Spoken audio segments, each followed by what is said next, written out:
le spécifisme, l'organisation anarchiste, perspective et influence historique. Le manque d'organisation visible, normale et acceptée par chacun de ses membres rend possible la mise en place d'organisations arbitraires, moins libertaires. Luigi Fabri. Depuis que le terme spécifismo est arrivé au Brésil au milieu des années 1990, il y a eu une série de polémiques, voire des confusions à son propos. Il y avait et il y a malheureusement encore des gens qui disent que le spécifismo n'est pas de l'anarchisme. Ils accusent les organisations spécifistas d'être des partis politiques, entre autres absurdités. Lorsque nous identifions le Farge comme une organisation spécifique anarchiste, nous cherchons avant tout à situer dans la discussion sur l'organisation anarchiste quelles sont les positions que nous épousons. Le terme spécifismo a été créé par la Fédération anarchiste uruguayenne, Fédération anarquista uruguaya, FAO, et à travers celui-ci, nous nous référons à une conception de l'organisation anarchiste qui a deux axes fondamentaux, l'organisation et la pratique, l'insertion sociale.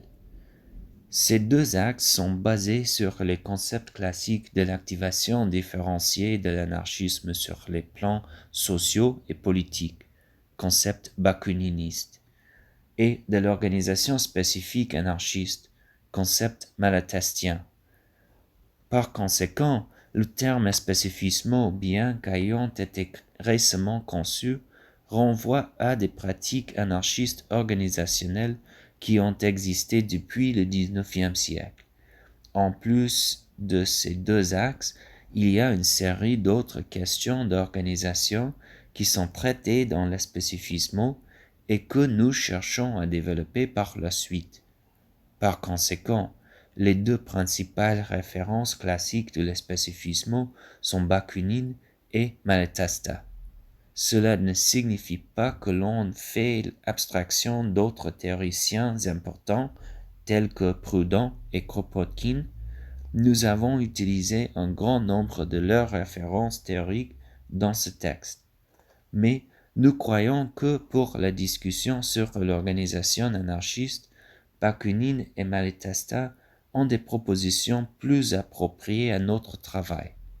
Dans les paragraphes suivants, nous avons l'intention de reprendre brièvement quelques discussions que nous avons eues tout au long de ce texte, et en particulier dans ce dernier chapitre, et de les situer et de les comparer avec d'autres positions qui existent dans l'anarchisme. Nous croyons que plus qu'à d'affirmer les positions que nous défendons, ce que nous avons fait jusqu'à présent, il est opportun de réaliser quelques critiques fraternelles des autres conceptions de l'organisation ou de la désorganisation présente dans l'anarchisme et, sur la base de quelques points en particulier, de comparer nos conceptions avec les autres. Le meilleur contraste avec le modèle d'organisation spécifista serait probablement ce que nous appelons le modèle de la synthèse, ou synthésisme. Ce modèle a été formalisé en théorie dans les deux documents homonymes appelés la synthèse anarchiste, l'un rédigé par Sébastien Faure et l'autre par Volin. Historiquement et globalement, c'est la plateforme de Dielo Truda qui a établi ce contraste. Nous avons l'intention de reprendre une partie de ce débat sur l'organisation anarchiste, bien que, à notre avis, le spécifisme est plus large que le plateformisme, même si celui-ci possède une influence significative. La synthèse préconise un modèle d'organisation anarchiste dans lequel se regroupent tous les anarchistes, anarcho-communistes, anarcho-syndicalistes, anarcho-individualistes, etc. Et, par conséquent, elle présente de nombreuses caractéristiques que nous critiquons ci-dessous. Nous savons que certaines de ces caractéristiques ne sont pas nécessairement liées au modèle synthésiste de l'organisation. Cependant, il est indéniable que beaucoup d'entre elles sont reproduites dans les organisations de ce type, principalement du fait de l'influence de l'individualisme, mais pas seulement. Nous reconnaissons que dans les organisations synthésistes, il y a aussi des militants sérieux dévoués à l'anarchisme social, et par conséquent, nous ne voulons pas que les critiques paraissent généralisées. Bien que nous ne nous remettions jamais en cause le caractère anarchiste de ces organisations, pour nous, elles le sont toutes.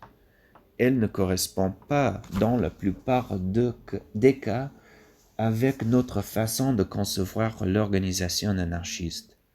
Tout d'abord, lorsque nous traitons dans ce texte de l'organisation spécifique anarchiste, de ce point de vue particulier, nous ne parlons pas de toute organisation anarchiste.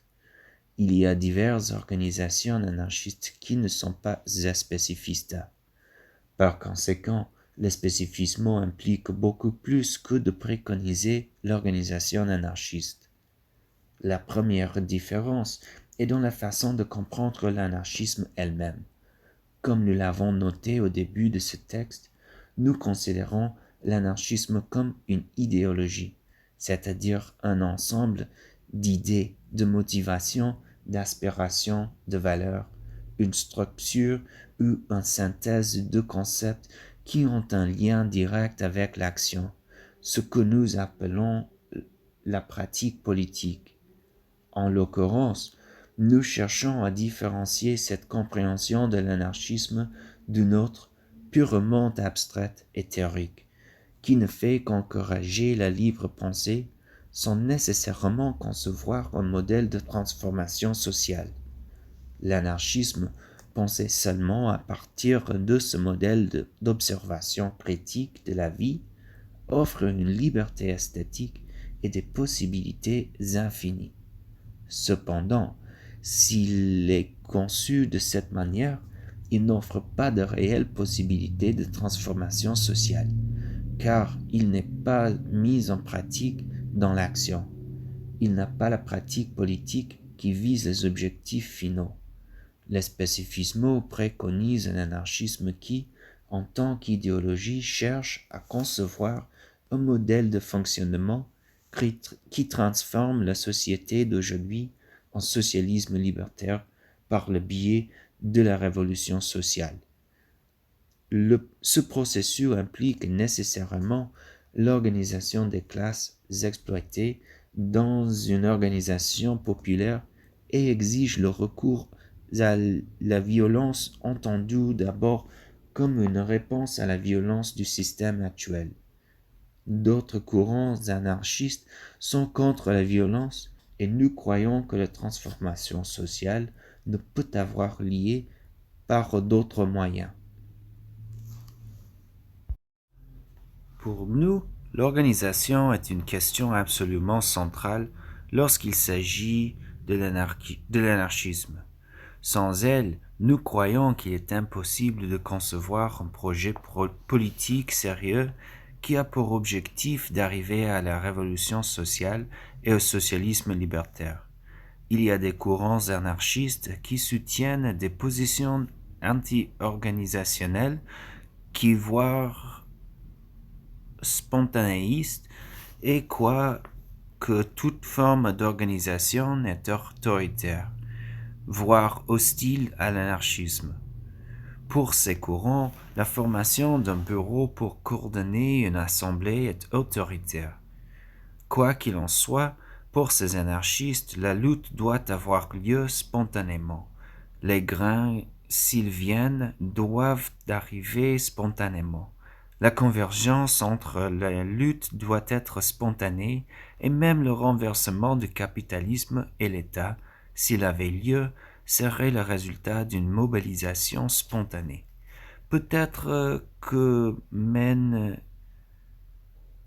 Peut-être que même après une éventuelle révolution sociale, les choses évolueraient par elles-mêmes, se montreraient en place sans effort. Ces anarchistes croient que l'organisation préalable n'est pas nécessaire. D'autres pensent que ce n'est même pas souhaitable. Certains individus anarchistes qui défendent ces points de vue et qui sont prêts à avoir une pratique sociale ne peuvent pas faire face aux forces autoritaires et, sans l'organisation adéquate, finissent par être la main-d'œuvre et les petits mains de projets autoritaires où ils repartent frustrés parce qu'ils ne peuvent pas trouver d'espace dans les mouvements sociaux. Nous avons noté précédemment que nous concevons l'organisation spécifique anarchiste en tant qu'organisation de la minorité active. Ainsi, c'est une organisation d'anarchistes qui se regroupe sur le plan politique et idéologique et qui exercent leur activité principale sur le plan social, qui est plus large, visant à être le ferment de la lutte. Dans le modèle spécifista, il y a nécessairement cette différenciation entre les plans politiques et sociaux de l'activité. Par ailleurs, il y a des anarchistes qui conçoivent de l'organisation anarchiste comme un vaste ensemble qui fédère tous ceux qui s'appellent eux-mêmes anarchistes, servant d'espace de convergence pour la réalisation d'actions avec une autonomie complète. Dans l'anarchisme grosso modo, cette division entre les plans sociaux et politiques n'est pas acceptée par tous les courants qui comprennent l'organisation anarchiste d'une manière diffuse, soit en mesure d'être un mouvement social, une organisation, un groupe d'affinité, un groupe d'études, une communauté, une coopérative, etc. Même le concept d'anarcho-syndicalisme, à diverses reprises, a cherché à supprimer cette différence entre les plans d'activité, mêlant l'idéologie anarchiste avec le syndicalisme. Ces tentatives et d'autres d'idéologiser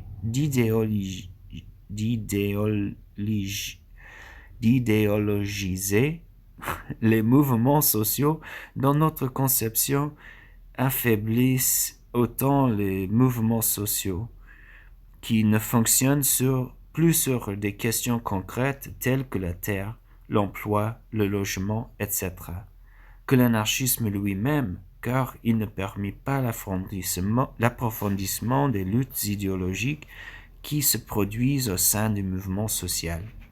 Ils s'affaiblissent également parce que l'objectif de ces anarchistes de transformer tous les militants de mouvements sociaux en anarchistes est impossible, à moins de réduire de manière significative et d'affaiblir les mouvements. De ce fait, ou même en constant qu'il est naturel de trouver des gens de différentes idéologies dans les mouvements sociaux qui ne seront jamais anarchistes, ces anarchistes se sentent frustrés et se tiennent souvent à l'écart des luttes. En conséquence, cet anarchisme est souvent limité à lui-même. L'organisation anarchiste de la minorité active est souvent comprise par les autres courants anarchistes comme similaire à l'organisation autoritaire d'avant-garde.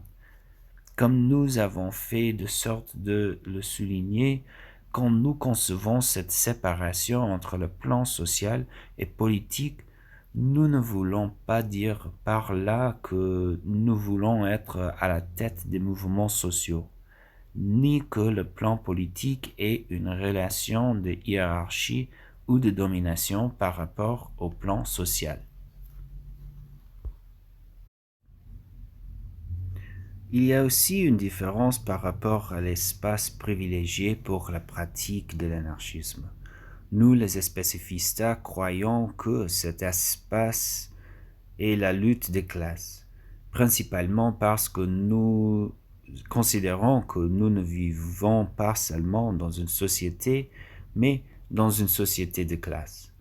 Indépendamment de la façon dont nous pensons les différences entre les classes, il nous semble impossible de nier que la domination et l'exploitation se produisent à différents niveaux dans notre société et que le facteur économique a beaucoup d'influence sur ce point.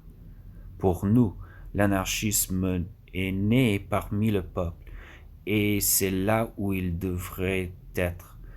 En prenant une position claire en faveur des classes exploitées qui sont en conflit permanent dans la lutte de classe.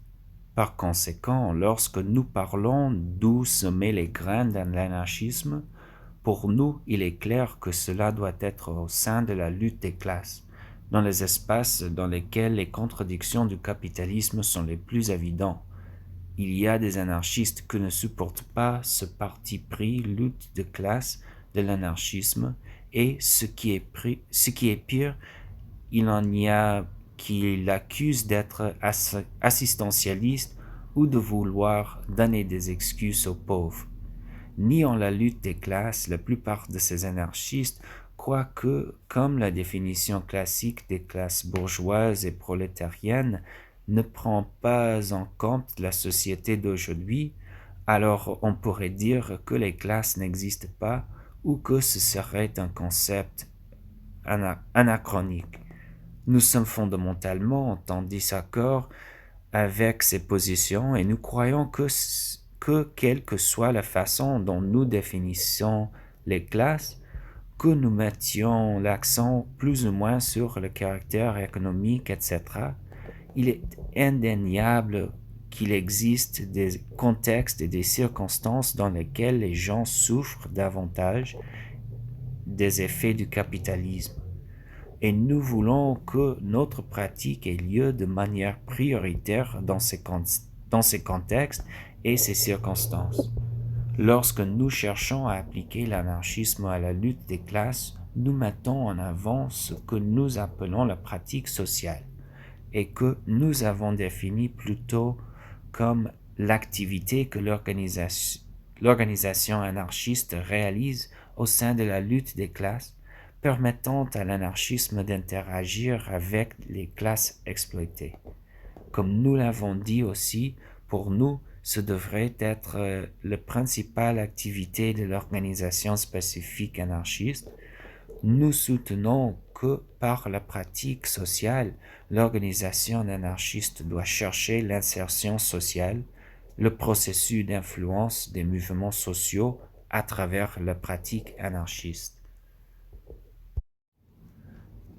Il y a des anarchistes qui ne défendent pas cette pratique en vue de l'insertion sociale. Une partie ne croit pas que c'est une priorité, et l'autre partie, ce qui est plus compliqué, estime que c'est autoritaire. Pour les anarchistes qui pensent que la pratique de l'insertion sociale n'est pas une priorité, il semble que d'autres activités seraient plus efficaces dans le développement de l'anarchisme, mais cela n'est pas souvent spécifié.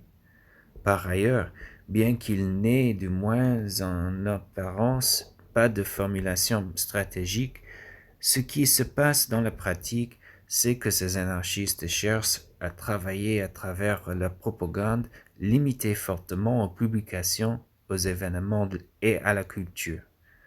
Comme nous l'avons déjà souligné, cette propagande est également centrale pour nous, mais elle ne suffit pas si elle est faite sans le soutien de l'action sociale et l'insertion. Avec ce soutien, la propagande est beaucoup plus efficace. Par conséquent, la propagande dans le spécifisme devrait être effectuée avec ces deux partis pris, éducatif, culturel, et lutte avec les mouvements sociaux. Les anarchistes qui ne croient pas que la pratique et l'insertion sociale sont ni ne doivent être une priorité préfèrent travailler dans d'autres médiums, loin de la lutte des classes, des mouvements sociaux, des personnes de différentes idéologies. Certains disent qu'en tant que membres de la société, ils ont déjà l'insertion sociale. Souvent, ils deviennent sectaires, n'arrivent à s'entendre qu'avec leur père et ghettoisent l'anarchisme. C'est ce qui explique le sectarisme de certains anarchistes qui se produit dans une proportion beaucoup plus petite avec les organisations spécifiques.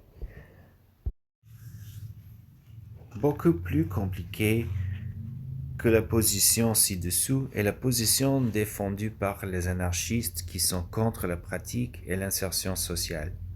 Ces anarchistes croient que, comme ils ne sont souvent pas pauvres, comme ils ne sont souvent pas dans les mouvements sociaux, ils ne sont pas des paysans sans terre, par exemple, il est autoritaire de travailler avec une communauté pauvre, voire avec les mouvements sociaux, car ils sont extérieurs à la réalité.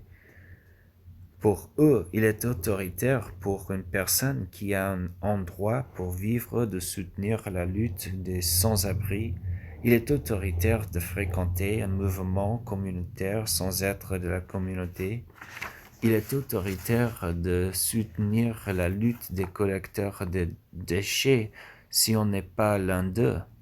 Pour ces anarchistes, il y a seulement une légitimité dans le travail avec les mouvements populaires, si on est impopulaire.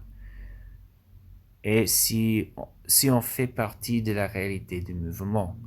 Comme ces anarchistes ne sont généralement pas dans ces conditions, ils ne se reprochent pas des mouvements sociaux, ni de la lutte des classes.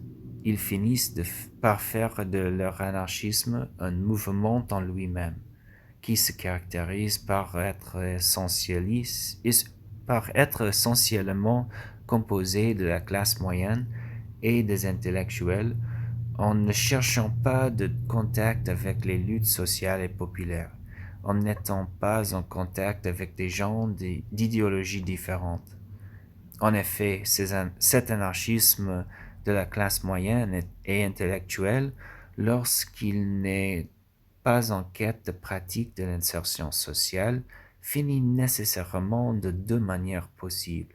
Soit il abandonne la proposition de transformation sociale, soit il se constitue en un groupe qui se bat pour les gens, pas avec les gens, assumant la position d'avant-garde et non de minorité active. La pratique sociale pour ces militants est souvent comparée à l'entrisme de la gauche autoritaire, les personnes qui entrent dans les mouvements sociaux pour les faire travailler en leur faveur. Dans la plupart des cas, ils préconisent la spontanéité car venir de l'extérieur, placer l'anarchisme au sein des mouvements sociaux est autoritaire. Selon eux, les idées devraient surgir spontanément. Ils dénoncent la discussion, la persuasion, le fait de convaincre d'échanger aussi radicalement d'échanger, d'influencer comme externes mouvements sociaux et par conséquent autoritaires. Nous spécifistas sommes aussi radicalement en désaccord avec cette position contre la pratique et l'insertion sociale. Comme nous l'avons expliqué, pour nous l'anarchisme ne doit pas se limiter à lui-même, ni à se tenir à l'écart des mouvements sociaux et des personnes de différentes idéologies. Il devrait servir comme un utile, comme la levure, comme le moteur de la lutte de notre temps. Pour cela, l'anarchisme, au lieu de se cacher, doit affronter la réalité et chercher à la transformer. Pour cette transformation, il est inutile de prêcher à des convertis. Nous devons nécessairement interagir avec les non-anarchistes, puisque nous considérons que la classe n'est pas définie par l'origine, mais par la position que l'on préconise dans la lutte. Nous pensons que soutenir les mouvements sociaux, aider les mobilisations et organisations différentes de la réalité dans laquelle on se situe est une obligation éthique pour tout militant dévoué à l'abolition de la société de classe. Enfin, nous croyons que la pratique sociale apporte la pratique nécessaire à l'anarchisme qui a immense contribution au développement de la ligne théorique et idéologique de l'organisation. Cette activité est pour nous extrêmement importante dans notre développement théorique, puisque cela signifie que nous théorisons tout en ayant connaissance de la réalité et de l'application pratique de l'anarchisme dans les luttes. Les groupes et les organisations qui n'ont pas de pratique sociale ont tendance à radicaliser un discours qui n'a pas de fondement dans la pratique. Lorsque cela se produit, la tendance est à l'existence d'un discours ultra-radical et révolutionnaire, accusant souvent les autres d'être des réformistes, etc. Mais cela ne va pas au-delà de la théorie.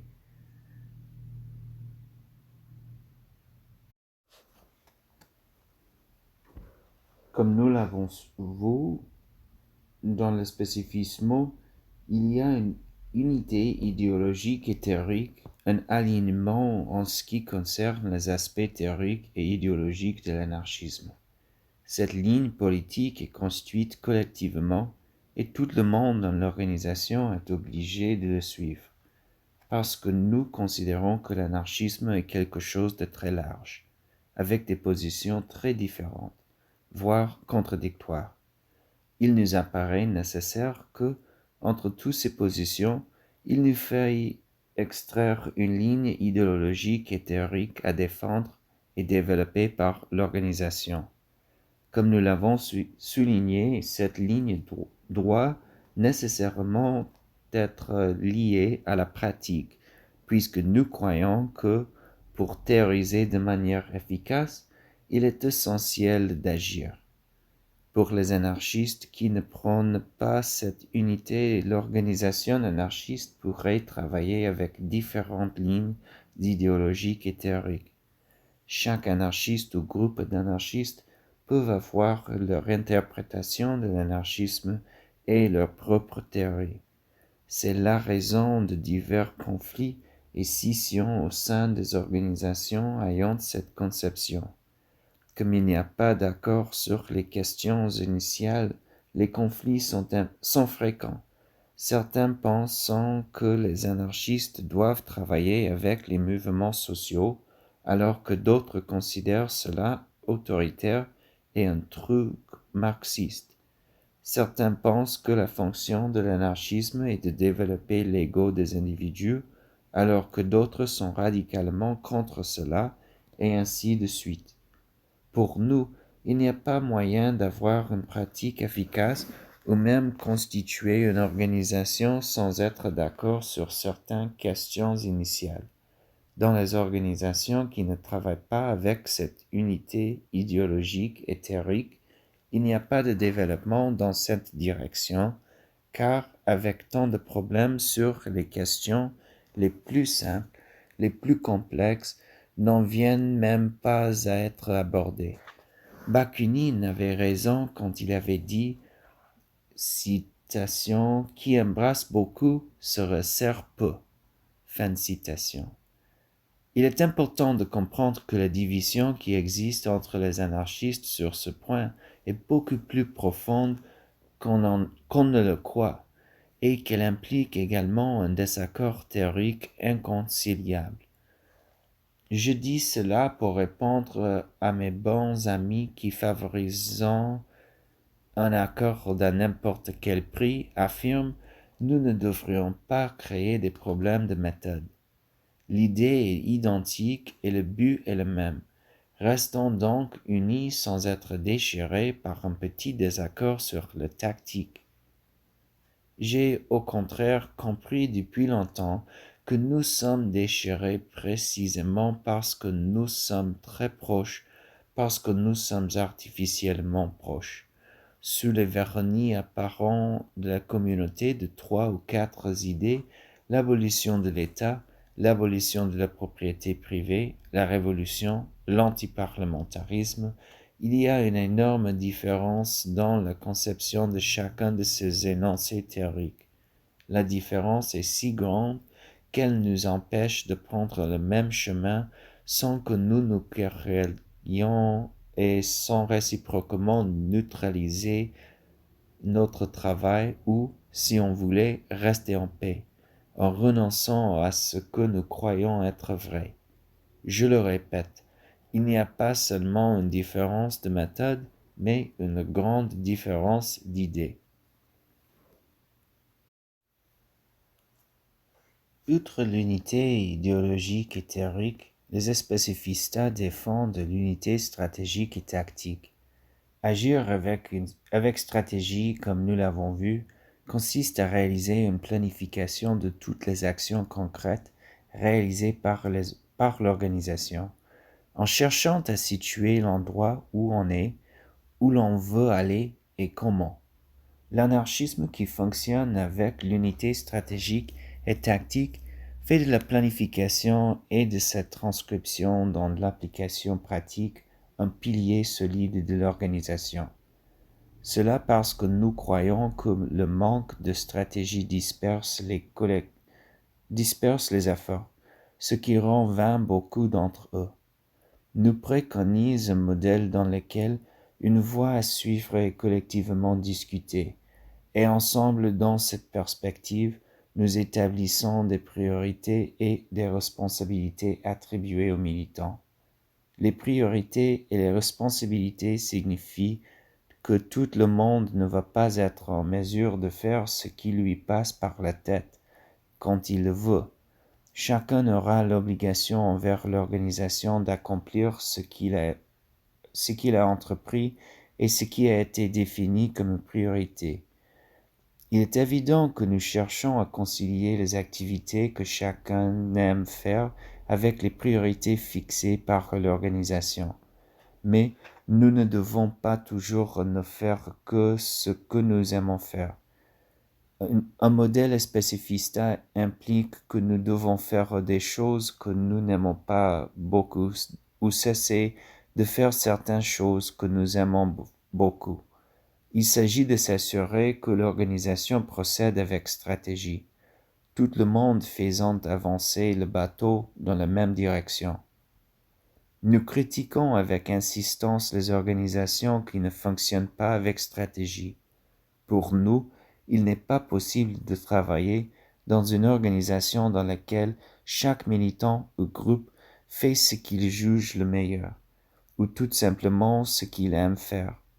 Croyons contribuer à un ensemble commun, généralement quand des anarchistes de tous types sont regroupés dans une organisation sans avoir d'affinité stratégique, il n'y a pas d'accord sur la façon d'agir. Autrement dit, il n'est pas possible d'établir une façon de procéder et il n'y a qu'un seul point d'accord, que les choses doivent continuer telles qu'elles sont.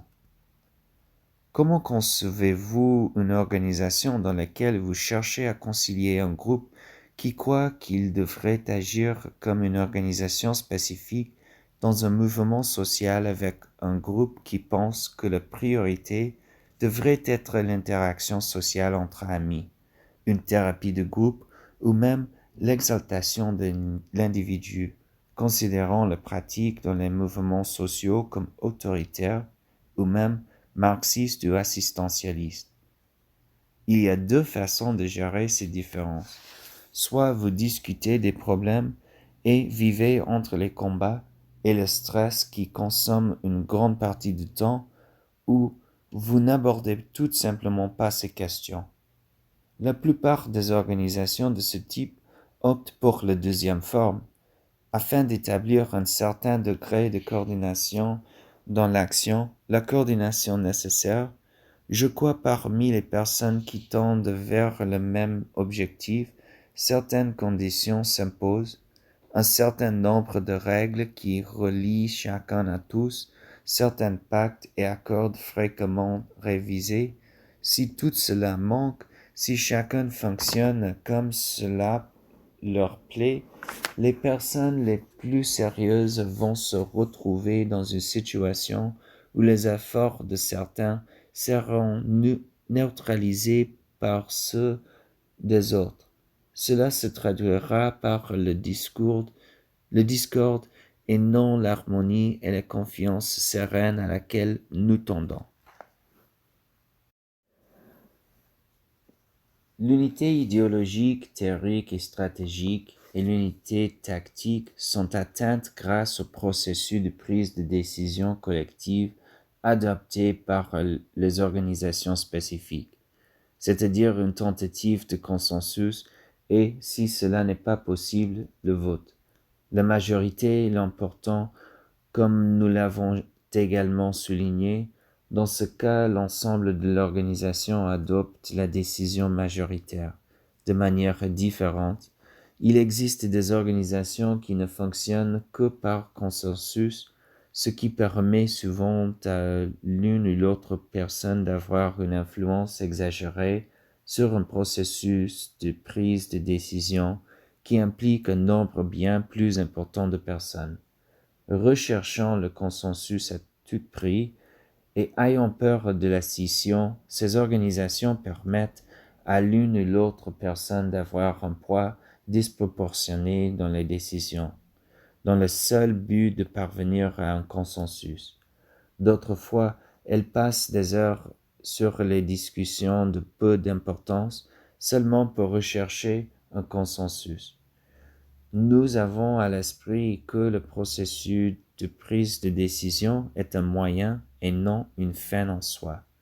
L'obligation pour tout le monde de suivre le même chemin, qui est une règle dans les spécifismes, est un engagement que l'organisation prend envers sa stratégie.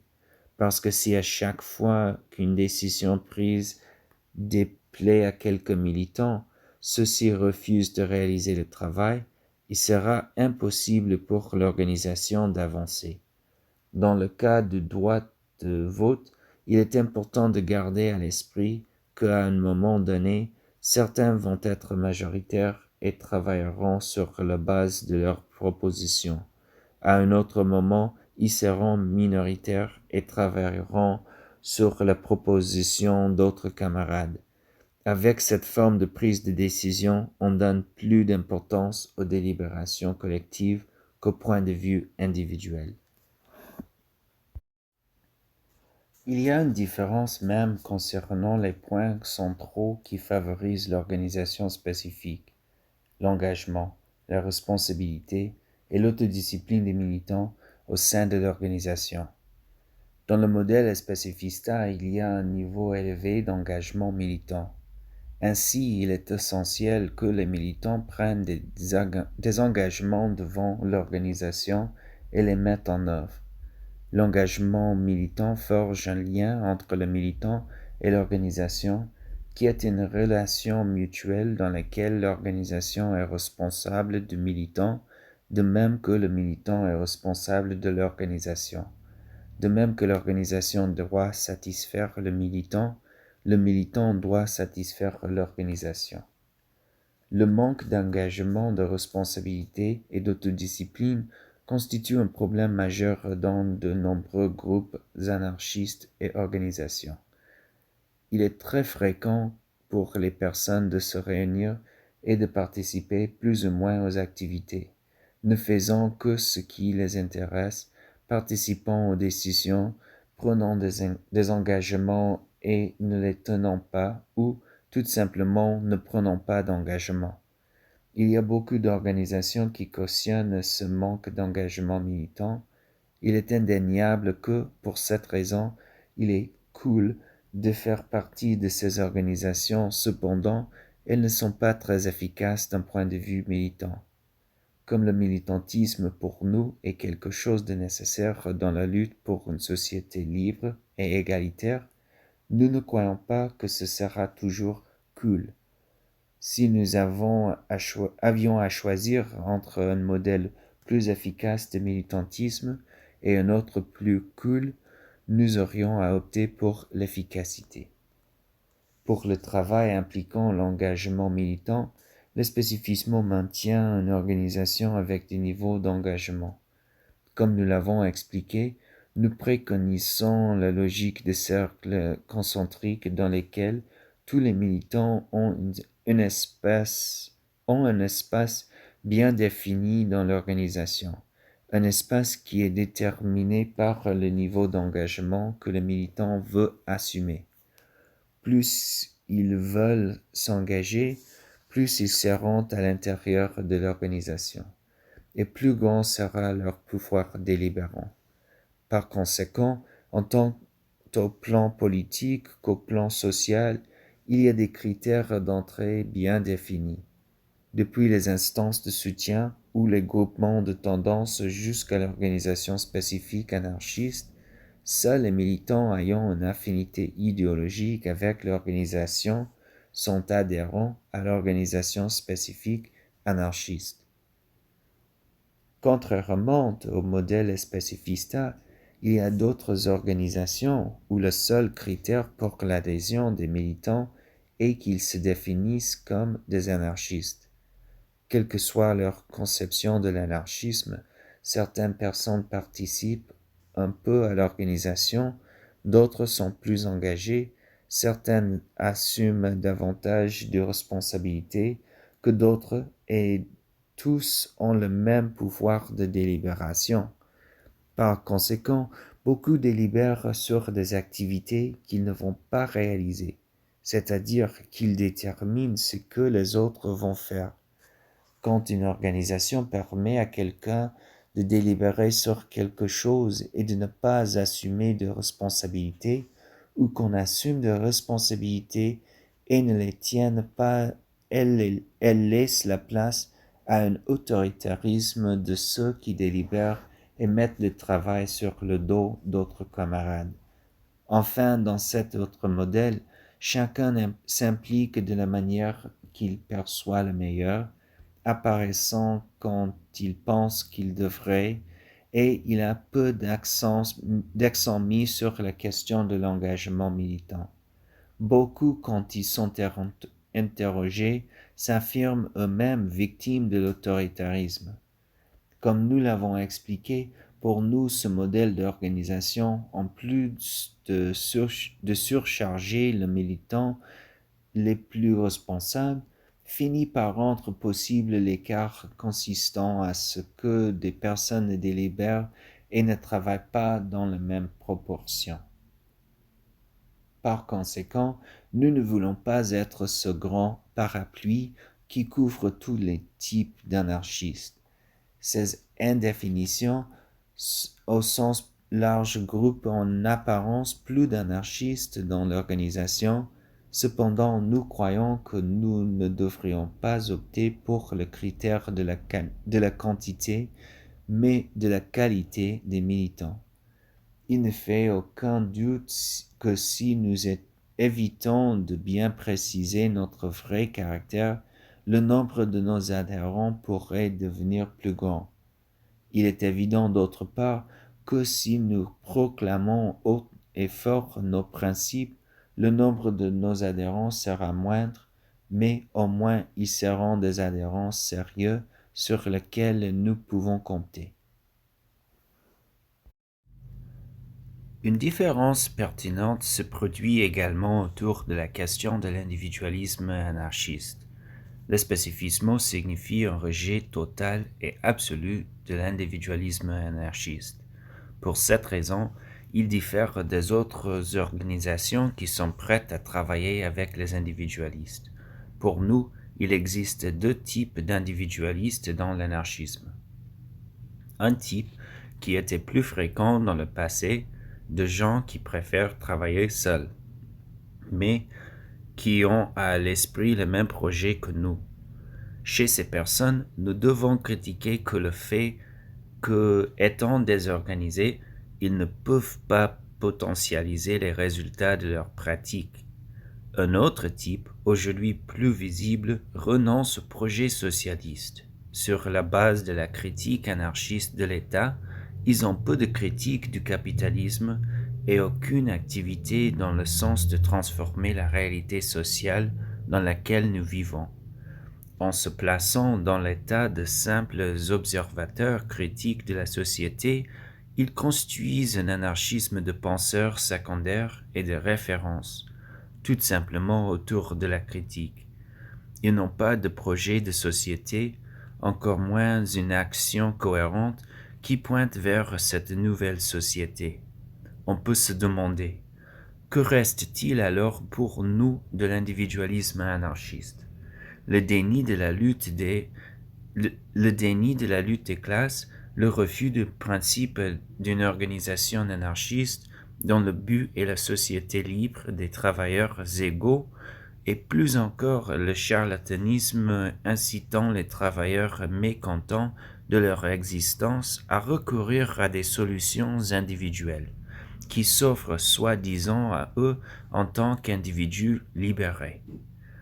Ainsi, ils exacerbent le rôle de la liberté individuelle qui, détachée de la liberté collective, devient juste un plaisir pour les jouissances égoïstes de quelques-uns qui peuvent, grâce à leurs privilèges au sein du capitalisme, se le permettre.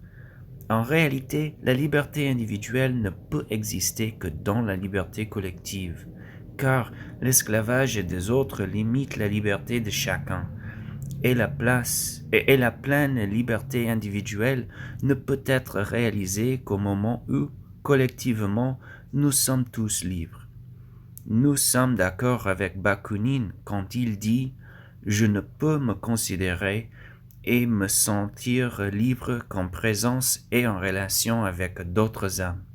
Je ne suis vraiment libre que lorsque tous les êtres humains autour de moi, hommes et femmes, sont également libres.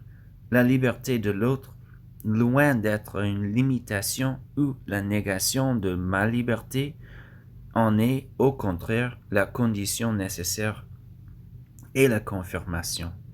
Seule la liberté d'autrui me rend réellement libre, de telle sorte que plus nombreux sont les âmes libres qui m'entourent, et plus étendue et plus large est leur liberté. Plus grande et plus profonde deviendra ma liberté. Ma liberté personnelle, ainsi confirmée par la liberté de tous, s'étend à l'infini. Pour nous, il est impossible de chercher la liberté individuelle dans une société comme la nôtre, dans lequel des millions n'ont pas accès aux nécessités les plus élémentaires d'un être humain. On ne peut pas penser à un anarchisme purement individuel comme un moyen de se positionner dans le monde, d'avoir un mode de vie différent. Pour les individualistes, dans la plupart des cas, être un anarchiste signifie être un artiste, un bohème, promouvoir la liberté sexuelle d'avoir des relations ouvertes ou avec plus d'un partenaire, porter des vêtements différents, avoir une coupe de cheveux excentrique, se comporter de manière extravagante, manger des aliments différents, se définir personnellement, s'épanouir personnellement, être contre la révolution, être contre le socialisme, avoir un discours sans cul ni tête, jouir de la liberté de l'esthétique, en bref, devenir apolitique. Nous sommes en désaccord fondamental avec cette position et croyons que les influences dans ce sens sont désastreuses pour l'anarchisme, dissuadant les militants sérieux et engagés. Enfin, nous sommes d'accord avec Malatesta quand il a affirmé « Il est vrai que nous aimerons, nous tous, être d'accord et unir en un seul puissant faisceau toutes les forces de l'anarchisme. Mais nous ne croyons pas dans la solidité des organisations faites par la force de concession et des restrictions, où il n'y a pas une réelle sympathie et un réel accord entre les membres. Il est préférable d'être désunis que mal unis. Pour nous, le choix du modèle le plus approprié d'organisation anarchiste est crucial pour que nous ayons les moyens les plus appropriés, cohérents avec les fins que nous cherchons à atteindre. Si nous préconisons l'espécifisme, qui est une forme d'organisation anarchiste, c'est parce que nous croyons qu'il est aujourd'hui le plus approprié pour le travail que nous avons l'intention d'effectuer. Nous comprenons qu'il y a des anarchistes qui ne soient pas d'accord avec le spécifisme, et nous ne pensons pas qu'ils sont moins anarchistes à cause de cela.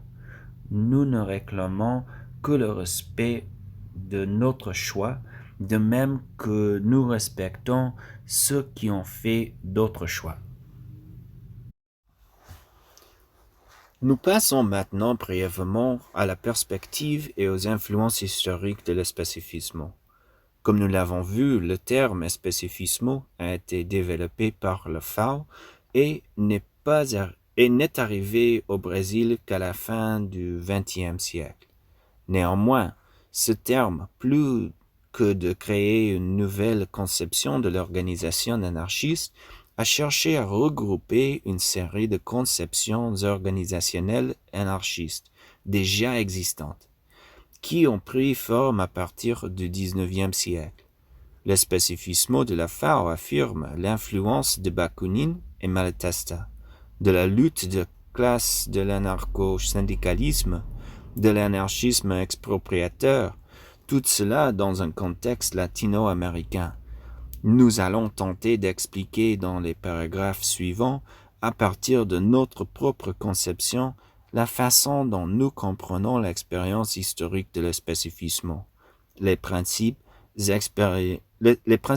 expériences passées en termes d'organisation anarchiste qui nous influencent aujourd'hui. La première référence historique de l'espécifisme est Bakounine, à partir des conceptions organisationnelles qui constituent l'activité des libertaires au sein de l'Association internationale des travailleurs et qui ont donné corps à l'anarchisme. L'AIT s'est développée à partir des visites des représentants des associations de travailleurs français en Angleterre, où ils ont contacté les leaders syndicaux anglais et allemands exilés parmi ces derniers, Karl Marx. Politiquement, la composition de l'AIT apparaissait hétérogène, marxiste, blanquiste, républicain, syndicaliste et fédéraliste prudhonien. Les marxistes ont fini par former une majorité dans le processus décisionnel au sein du comité central, s'alliant avec des membres d'autres courants et prenant le contrôle de cet organisme. Cette situation a persisté même après la substitution du comité central par le Conseil général, par le congrès de 1866 à Genève. Là, on pouvait constater que les anarchistes, qu'ils soient inspirés par Proudhon ou adeptes de Bakounine, n'avaient aucun poids dans l'exécutif central de l'association. Ils avaient plus d'influence par le biais de la base, comme les congrès en témoigné. Deux tendances se sont développées au sein de l'AIT, l'une centraliste et l'autre fédéraliste. Parmi les centralistes autoritaires se détachaient les communistes, théoriquement et politiquement guidés par Marx, qui concevait l'AIT comme un instrument pour amener le prolétariat au pouvoir politique. Il cherchait à constituer un appareil d'État ouvrier pour la transformation de la société capitaliste en communisme à travers une période transitoire de réorganisation devant nécessairement être entreprise sous une dictature. Parmi les fédéralistes libertaires étaient les anarchistes, qui prônaient la révolution sociale avec la suppression immédiate de tous les organes de pouvoir et de la formation d'une nouvelle société basée sur l'organisation des travailleurs libres et fédéralistes, en fonction de leur profession, de leurs problèmes et leurs intérêts. Cette divergence fondamentale avait été présente dès le début et elle était déjà clairement visible au Congrès de Genève, la première rencontre plénière de l'Internationale. Les mutualistes proudhoniens se sont opposés aux autoritaires, menant le débat soutenu par les collectivistes qui appartenaient déjà à l'AIT avant que Bakounine s'y soit affilié. Au Congrès de Lausanne, 1867 et de Bruxelles 1868, le collectivisme était rapidement parvenu à gagner du terrain par rapport au mutualisme et à Bâle 1869, la présence collectiviste était fortement prédominante parmi ceux opposés à l'autorité, renforcée par la présence de Bakounine. Dans le camp opposé, Marx, tout en évitant de prendre un engagement personnel dans le Congrès, est intervenu par le biais de programmes, des rapports, des bulletins et des propositions du Conseil. À Bâle, Bakounine a présenté une proposition contre le droit d'héritage. Marx s'opposait à lui, mais la proposition a été approuvée. Toujours dans le cadre de l'AIT, Bakounine, de concert avec d'autres militants anarchistes, a formé l'Alliance de la démocratie socialiste, qui sera acceptée comme une section de l'AIT en 1869. Nous considérons l'Alliance comme une organisation spécifique anarchiste, plan politique, qui a fonctionné au sein de l'AIT, plan social. L'Alliance est une organisation de la minorité active composée des plus sûrs, les plus dévoués, les membres les plus intelligents et les plus énergiques, en un mot, par les plus proches.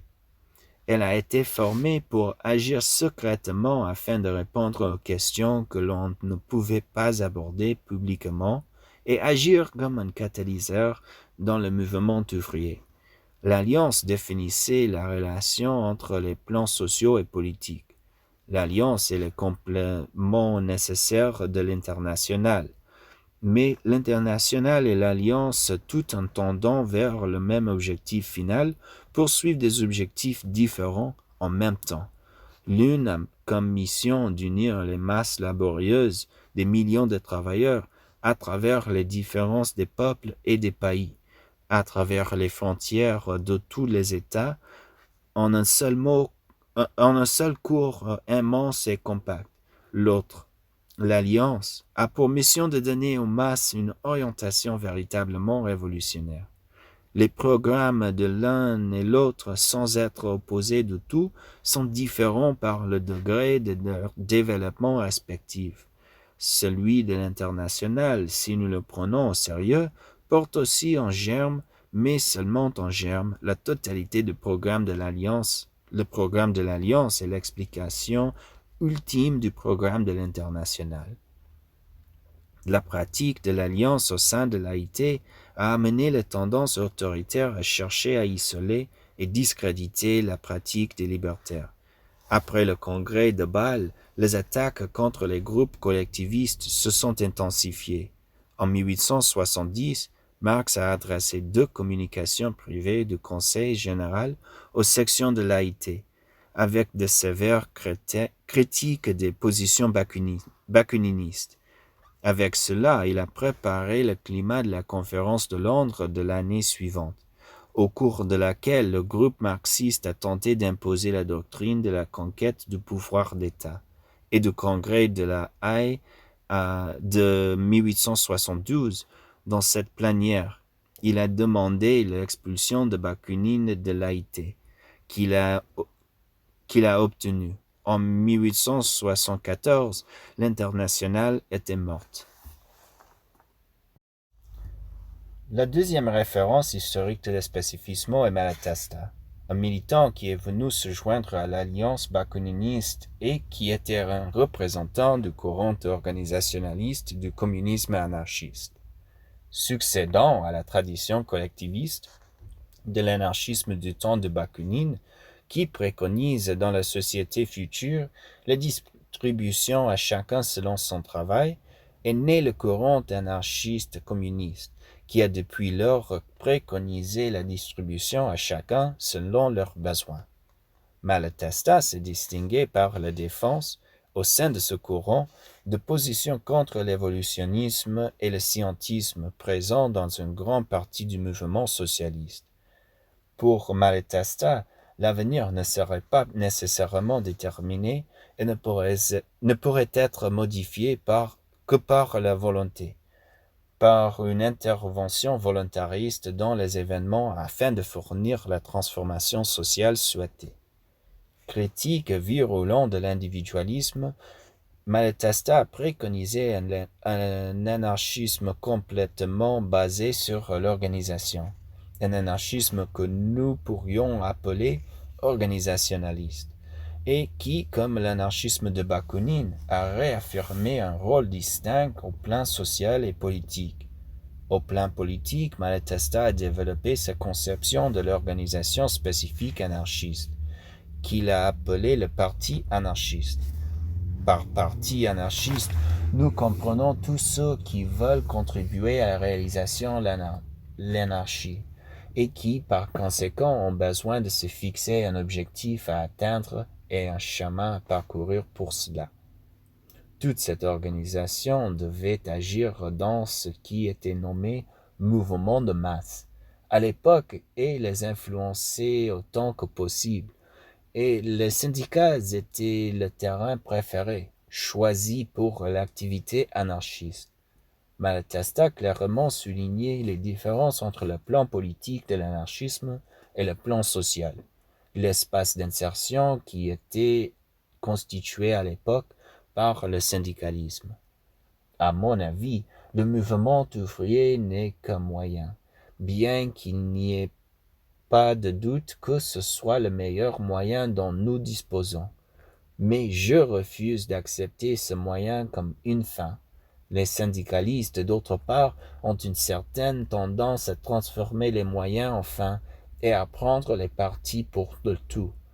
Et de cette manière, pour certains d'entre nous, le syndicalisme commence à se transformer en une nouvelle doctrine qui menace l'existence même de l'anarchisme. Je déplorais dans le passé que les camarades se soient isolés du mouvement ouvrier. Je déplore aujourd'hui qu'il a l'extrême inverse. Beaucoup d'entre nous ne se laissent absorber par ce même mouvement. Une fois de plus, l'organisation de la classe ouvrière, la grève, l'action directe, le boycott, le sabotage et l'insurrection armée elles-mêmes ne sont que le moyen, l'anarchie, c'est la fin. Préconisant un anarchisme qui cherche la transformation sociale par la volonté, Malatesta croyait, comme nous le pensons aujourd'hui, que l'organisation spécifique anarchiste doit agir dans la lutte des classes, au milieu des mouvements sociaux et avec eux atteindre la révolution sociale et le socialisme libertaire, qu'il a appelé l'anarchie.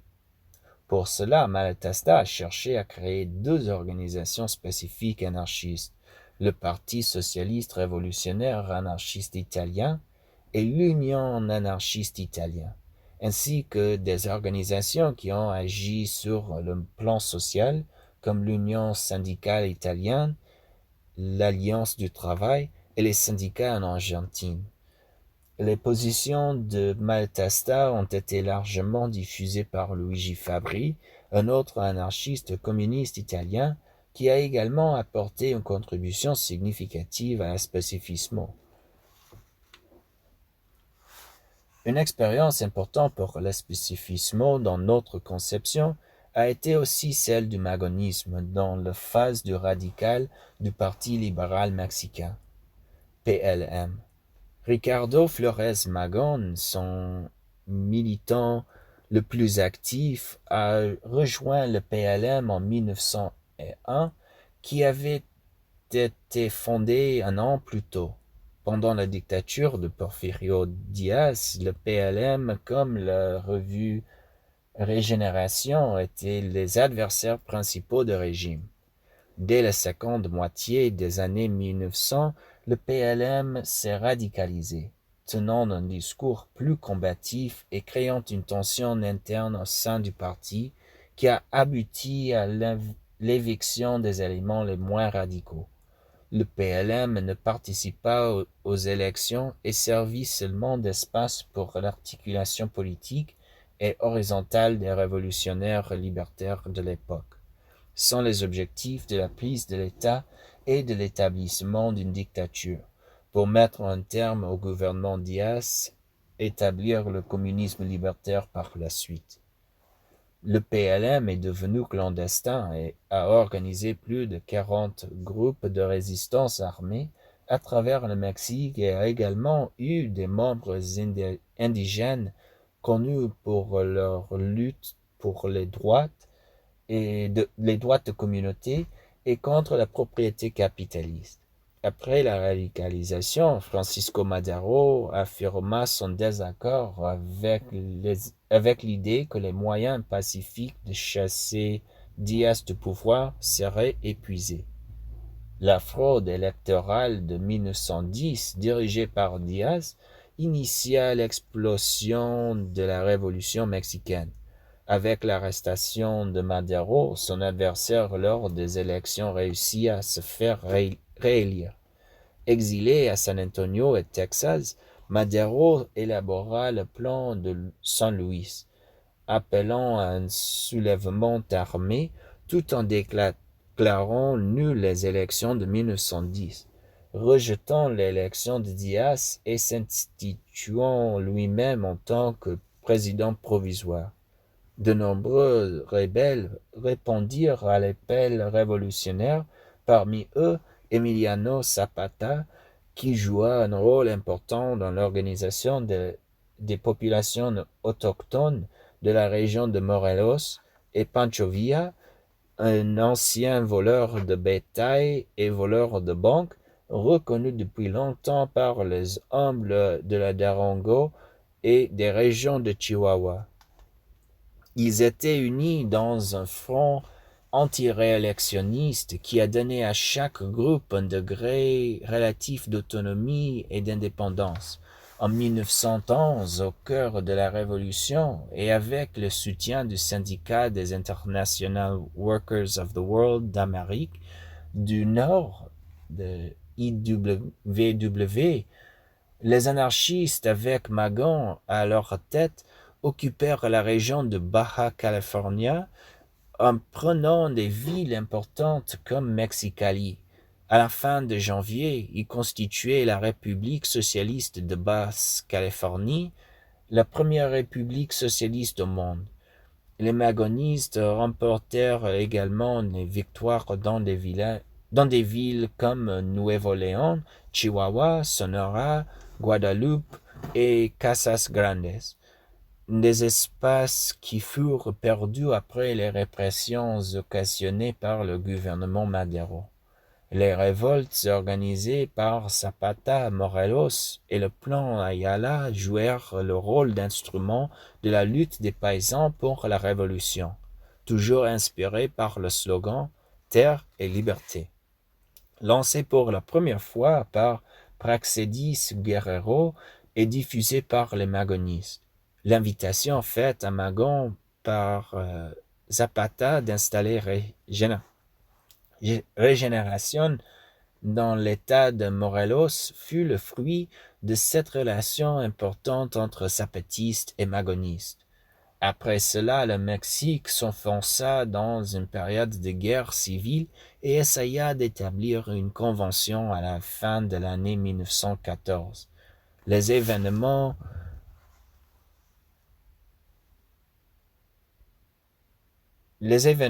qui ont succédèrent, comme la tentative de prise de Mexico par Villa et Zapata, la convocation de l'Assemblée constituante par Carranza, qui allait plus tard être élu président, puis être assassiné, et les conflits qui ont suivi dans le pays ont finalement fini par former la toile de fond du déclin de la période révolutionnaire dans le pays. Une autre référence historique importante de l'espécifisme est la participation anarchiste à la Révolution russe. Au début de 1917, plusieurs régiments se mutinèrent à Saint-Pétersbourg. Un gouvernement provisoire fut formé acclamé par le Parlement, et ces soviets de 1905 réapparurent. Le slogan « Tout le pouvoir aux soviets » était évident.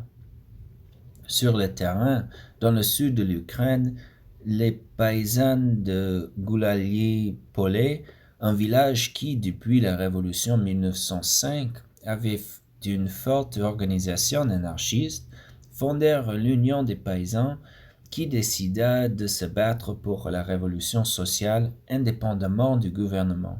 cherchant l'autogestion des moyens de production.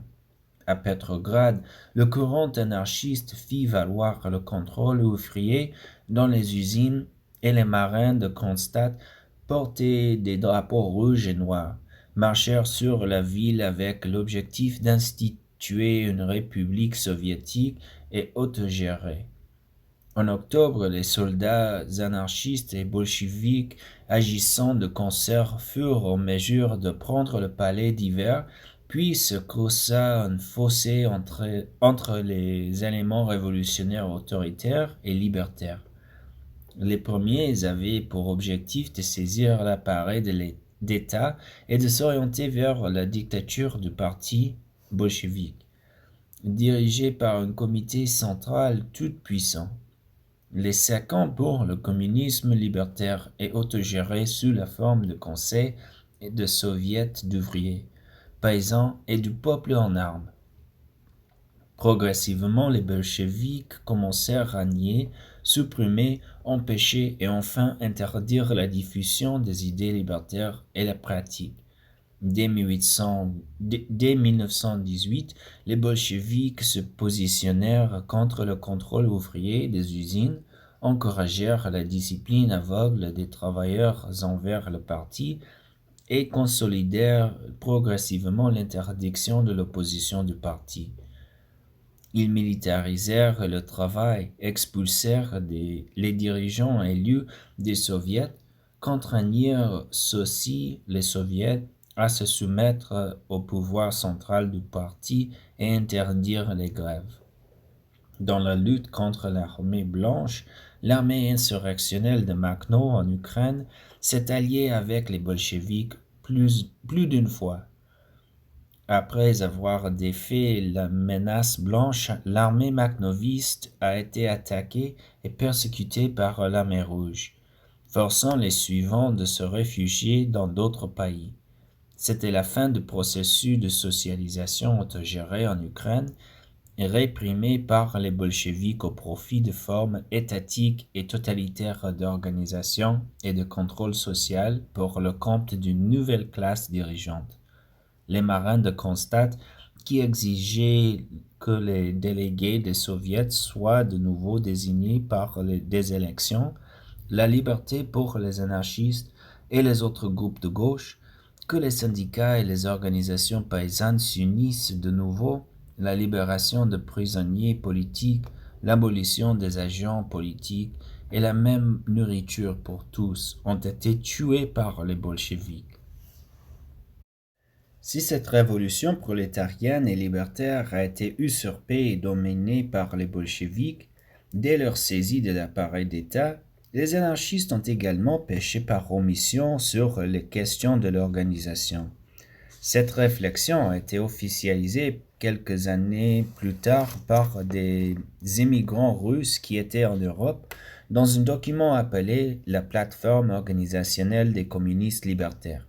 Makhno, Archinov et d'autres ont formalisé dans le présent document leurs considérations sur l'organisation anarchiste, informée par les expériences de la Révolution russe. Ce document a amené des contributions importantes sur l'importance de l'implication des anarchistes dans la lutte des classes, la nécessité d'une révolution sociale violente qui renverse le capitalisme et l'État et qui établisse le communisme libertaire. Il y a eu aussi une importante contribution sur la question de la transition du capitalisme au communisme libertaire et sur la défense de la révolution.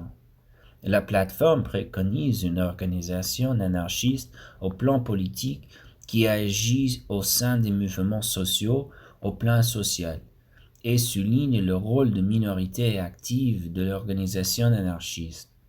En outre, elle apporte des contributions importantes sur le modèle d'organisation du plan politique des anarchistes.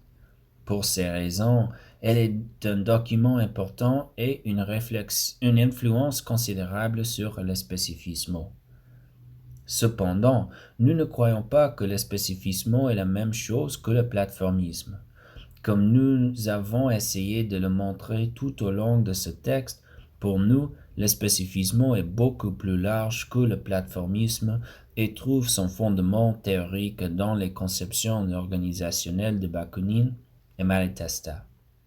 Pour nous, la plateforme s'inspire à la fois de ces auteurs et apporte de nouvelles contributions et devrait donc être considérée comme une contribution à l'espécifisme, mais pas la plus importante contribution.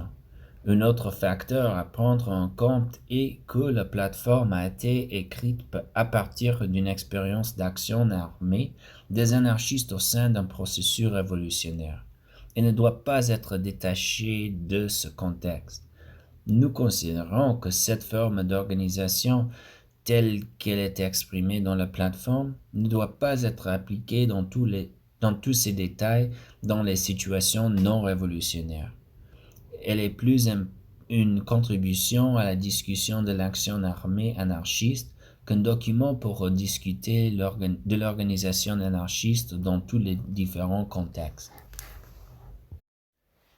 Comme la Révolution russe, nous considérons aussi la Révolution espagnole de 1936 comme une référence. Au cours de ces années, une révolution sociale a été effectivement réalisée. Une révolution sur le feu qui voulait toucher tous les secteurs, des structures économiques injustes à la vie quotidienne de la population, des notions décrépites de la hiérarchie aux inégalités historiques entre les hommes et les femmes, et tout cela était l'œuvre des anarchistes. Les influences de l'anarchisme ont été introduites en Espagne par Giuseppe Fanelli, allianciste et militant très proche de Bakounine. Fondée en 1910, la Confédération nationale du travail, Confédération nationale del Trabajo, CNT, a été la plus grande expression de l'anarcho-syndicalisme en Espagne et a vécu jusqu'aux années 1920, entre des moments de flux et de reflux sur une répression constante, dont elle était victime. Fondée en 1927, la Fédération anarchiste ibérique, Fédération anarquista ibérica, FAI, était une organisation clandestine dédiée à l'activité révolutionnaire qui, parmi ses objectifs, a cherché à s'opposer au courant réformiste de la CNT. L'action entreprise fut un succès et les anarchistes révolutionnaires obtinrent l'hégémonie dans la CNT.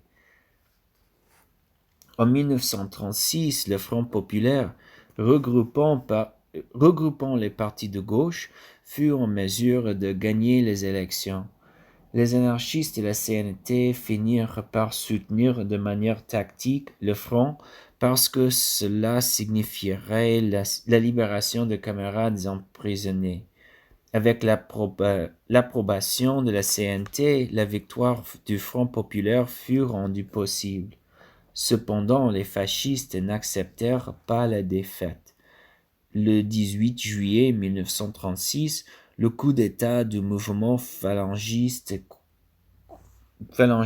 coup éclate, au sein duquel Francisco Franco se démarqua. Ainsi débuta l'explosion révolutionnaire qui jettera le pays dans 3 ans de guerre civile. Au cours de la première phase, juillet 1936 à début 1937, les anarchistes étaient parmi les groupes les plus importants. L'action des militants dans des secteurs tels que la Catalogne fut exemplaire.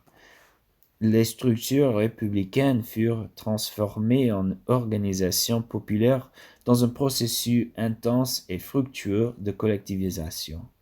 Les usines furent occupées et des mesures sociales immédiates furent mises en pratique, telles que l'égalité de rémunération entre les hommes et les femmes, les services médicaux gratuits, le salaire permanent en cas de maladie, la réduction des heures de travail et une rémunération accrue. La métallurgie, l'industrie du bois, le transport, la nourriture, la santé, les médias et services de divertissement et les propriétés rurales furent collectivisés. Afin de lutter contre les forces fascistes, ils s'organisèrent en milices qui avancèrent sur certains fronts, notamment la colonne dirigée par Buenaventura Durruti. Au cours de la deuxième phase, 1937-1939, le progrès de la contre-révolution fut dévastateur. Les phalangistes eurent un soutien massif d'Hitler et de Mussolini. La résistance était mal armée et en infériorité numérique. Les brigades internationales formées pour stopper l'avancée nazi-fasciste avaient peu de combattants. En outre, elles ne recevaient pas d'aide des nations libérales, la France et l'Angleterre, qui une fois de plus se sont lavé les mains. Le soutien de l'URSS s'avéra être un vrai cheval de Troie. Au sein de la lutte contre le fascisme, une traque parallèle menée par les staliniens contre les anarchistes et les hétérodoxes du Parti ouvrier d'unification marxiste eut lieu. Le progrès réalisé par le CNT-FAI furent détruits par ceux qui cherchaient à rétablir les fondements de l'État, les secteurs modérés de la République, les communistes et les socialistes. Les communistes commencèrent à gagner des positions clés au sein du gouvernement.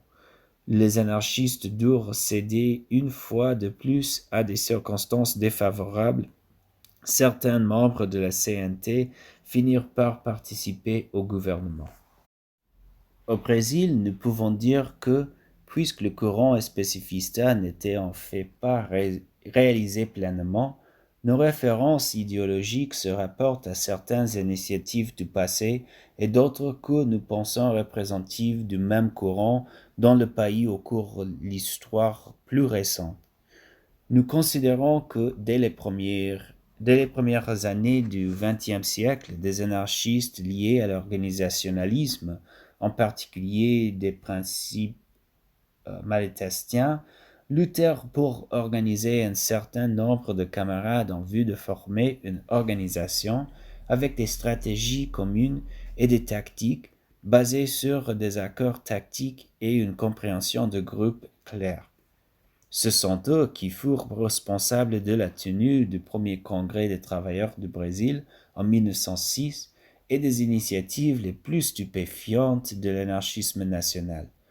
Ces anarchistes préparèrent les conditions qui permirent la pleine insertion des anarchistes dans les syndicats et dans la vie sociale, avec la formation d'écoles et de groupes de théâtre, outre une production écrite significative.